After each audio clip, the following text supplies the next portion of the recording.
Donald Trump's decision to withdraw from the Iran nuclear deal has sparked a wave of protests in Tehran. Furious demonstrators burned the Stars and Stripes and photos of the US president. There was even a similar protest inside the country's parliament itself. MPs burned the US flag right there in the chamber with vocal support from fellow lawmakers. Apart from quitting the nuclear deal, Trump also vowed to impose the toughest sanctions on Tehran. I am announcing today that the United States will withdraw from the Iran nuclear deal. The agreement meant to restrict Iran's nuclear energy program, the crowning achievement of the Obama White House, has finally been terminated by the Donald. Today's action sends a critical message. The United States no longer makes empty threats. When I make promises, I keep them. But how much impact is this really having? Only one country, the United States, is withdrawing, and Iran doesn't seem particularly worried. I have ordered the Ministry of Foreign Affairs to negotiate with and lobby the European countries, as well as Russia and China, and to carry out the necessary coordination with them. Russia and China are ready to keep things going as is. So are key allies of the United States and the European Union. The European Union is determined to preserve it. We expect the rest of the international community to continue to do its part to guarantee that it continues to be fully implemented for the sake of our own collective security.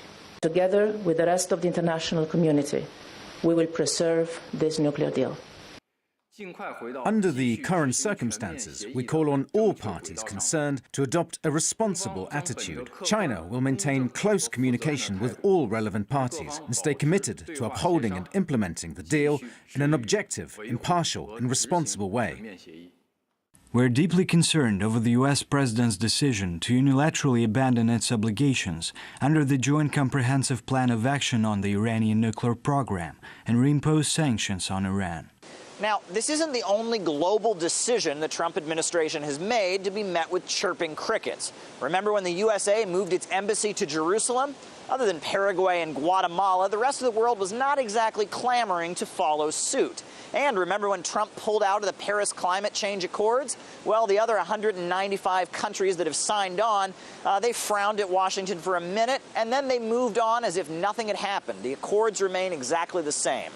So once again, we've got a big drum roll and fanfare from the White House.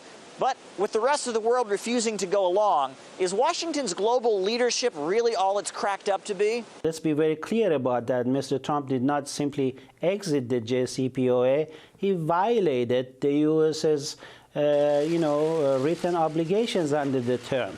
And that is a very delicate, important point that has been raised by Mogherini and others.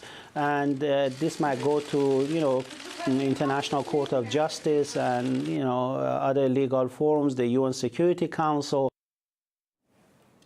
Well, besides Trump, one of those most in favour of scrapping the nuclear agreement has been the Israeli Prime Minister, Benjamin Netanyahu, as we heard earlier, is currently in Moscow. He recently gave a rather theatrical PowerPoint presentation that decried the deal. Netanyahu has praised the US president's decision. Israel has opposed the nuclear deal from the start because we said that rather than blocking Iran's path to a bomb, the deal actually paves Iran's path to an entire arsenal of nuclear bombs. Israeli influence is absolutely key here. Trump cited Netanyahu's kind of used cars salesman style presentation in order to justify withdrawing from the Iran deal and his new policy of rollback. And, first of all, we have to recognize Netanyahu introduced nothing new in his presentation. The intelligence was arguably fabricated that Netanyahu had introduced that Trump cited. It's another intelligence scam driving us to war.